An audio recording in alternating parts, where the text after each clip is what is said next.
अस्सलाम वालेकुम, आप डेली स्टोरीज ऑफ पाकिस्तान देख रहे हैं। मैं तलहा सुलहरी हूं और नाजरीन हमारे साथ लेक्चरर रूबा मौजूद हैं। Firstly thank you so much for your time. Ma'am, ये जो नौजवान हैं आजकल के, हमारे लड़कियां भी लड़के भी, ये किन किन मसाइल का शिकार हैं और इन मसाइल का हल क्या है? अच्छा basically thank you so much कि आपने जो है वो आज मुझे मौका दिया। 2 से 3 मसाइल हैं जो कि बिगर अम्ब्रेला रखते हैं और उसके साथ-साथ उनके अंडर बहुत सारे मसाइल जो हैं या बहुत सारी और ब्रांचेज़ निकल आती हैं। तो एक मसला जिसके हवाले से मैं सबसे पहले ज़िक्र करना चाहूँगी वो है मेंटल हेल्थ। मेंटल हेल्थ बहुत इम्पोर्टेंट है और हमारे यहाँ वेरी अनफॉर्चुनेट कि जब किसी की मेंटल हेल्थ ख़राब होती है, जब किसी को एंग्ज़ायटी होती है, डिप्रेशन होता है या हेलुसिनेशंस होना शुरू हो जाती हैं, तो हम लोग एक काम करते हैं, हम बाबों के पास जाते हैं। बजाय इसके कि हम एक्चुअली इलाज करवाएँ, हम सबसे गलत काम ये करते हैं कि हम वक़्त ज़ाया करते हैं और बाबों पे पैसे और एनर्जी ज़ाया करते हैं, जिसकी वजह से एक तो मेंटल हेल्थ ख़राब हो जाती है और उसके साथ-साथ जो बुनियादी तौर पर हमारा सोशल कंस्ट्रक्ट है ना, वो फैमिलीज़ के ऊपर है।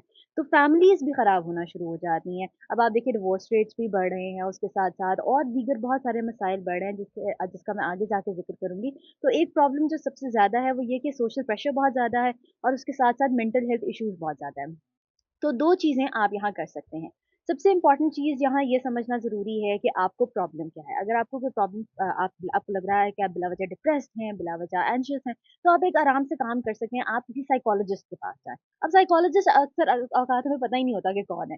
साइकोलॉजिस्ट वो शख्स होता है जो थ्रू टॉक थेरेपी आपको हम्म, आपके मसाइल का हल बताता है। वो आपको दवाइयाँ अमूमन प्रिस्क्राइब नहीं कर सकता क्योंकि वो एमबीबीएस डॉक्टर नहीं है, ठीक है?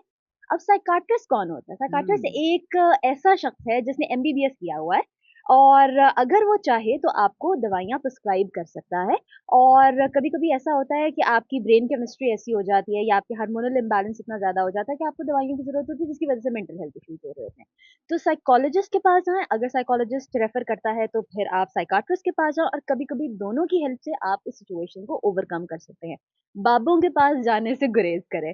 दूसरी इम्पॉर्टेंट चीज़ जो कि आजकल बहुत ज़्यादा प्रॉब्लम फेस कर रहे हैं स्टूडेंट्स भी और बिलख़ुसूस यंगस्टर्स भी, वो ये कि ड्रग एडिक्शन बहुत ज़्यादा हो गई है।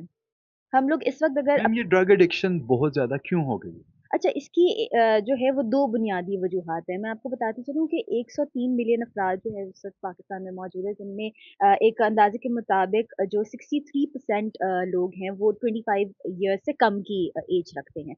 और उनमें अगर ओवरऑल मैं स्टैटिस्टिक्स की बात करूँ तो 7.6 मिलियन अफ़राद ऐसे हैं पूरे पाकिस्तान में जो कि ड्रग एडिक्शन का शिकार हैं। 7.6 मिलियन, मिलियन। यस। सो ये अभी रीसेंट जो सर्वे हुआ है, ये मैं आपको उसके हालात बता रही हूँ और अभी जो 2023 से 2024 तक का सर्वे आएगा, वो भी अपने जो है वो एक अपने अंदर एक बहुत बड़ा रिकॉर्ड जो है ना कायम करेगा। तूफ़ान लेकर आएगा। डेफ़िनिटली ये एक बहुत बड़ा प्रॉब्लम है। अच्छा इसमें 78% मेल हैं जो 7.6% अफ़राद जो ड्रग एडिक्शन का जी। शिकार हैं, उनमें 78% मेल हैं और 22% ख़वातीन का शिकार है। इसका मतलब है कि जो मेंटल हेल्थ है वो तो डेफ़िनिटली एक इम्पॉर्टेंट रोल प्ले कर रही है कि बच्चे जो है वो ड्रग एडिक्शन की तरफ जा रहे हैं। दूसरी इम्पॉर्टेंट चीज़ है फैमिली इश्यूज़ और उसके साथ-साथ आपकी कंपनी। हमारे यहाँ अक्सर औक़ात माँ-बाप जो हैं वो इतना ज़्यादा या तो सख्त हो जाते हैं या तो इतना ज़्यादा ढील दे देते हैं कि बच्चे जो हैं वो कहीं न कहीं उनकी डेवलपमेंट ख़राब हो जाती है। उनकी जो मेंटल डेवलपमेंट है वो उनका बेड़ा गर्क हो जाता है।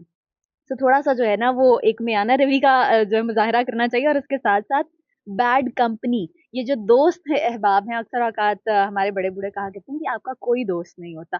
वो अक्सर औक़ात बात ठीक किया करते हैं कि एक हद तक आप येस इन्वॉल्व्ड हो लेकिन आप जब बिल्कुल ही अपनी ज़िंदगी का दारोमदार किसी एक शख़्स के इर्द-गिर्द जो है वो समझना शुरू कर देते हैं, तो होता ये है कि अल्टीमेटली आपका अपना बहुत बड़ा नुकसान हो जाता है। आपकी सेल्फ रिस्पेक्ट का भी, आपकी सेहत का भी और उसके साथ-साथ आपकी पूरी ज़िंदगी का भी।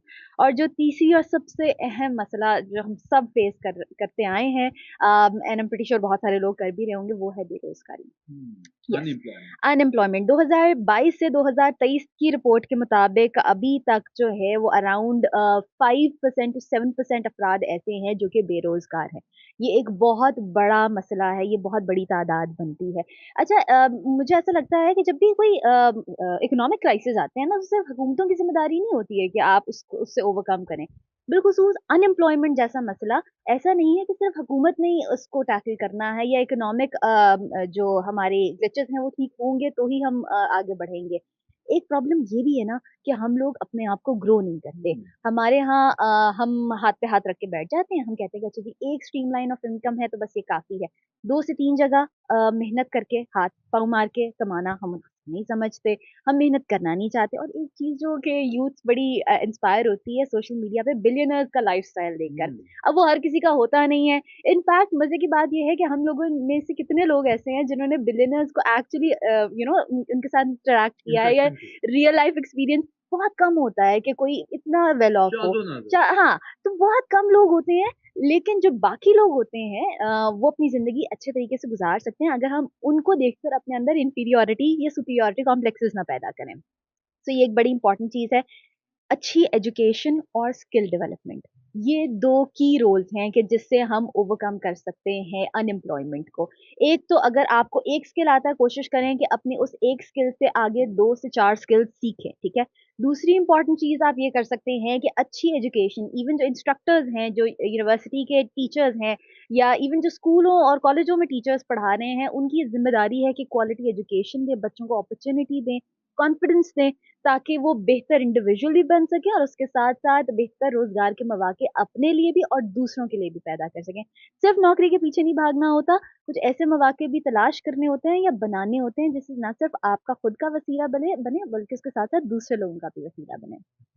Thank you so much for your time. Thank जी, तो नाज़रीन आपने रूबा मुबश्शिर जो कि लेक्चरर हैं, इनकी मीनिंगफुल गुफ्तगू मुलाहिज़ा की है। कमेंट सेक्शन में अपनी राय का इज़हार कीजिएगा और हमारे channel daily stories of Pakistan को लाज़मी सब्सक्राइब कीजिएगा। हमें दीजिए इजाज़त। अल्लाह निगहबान।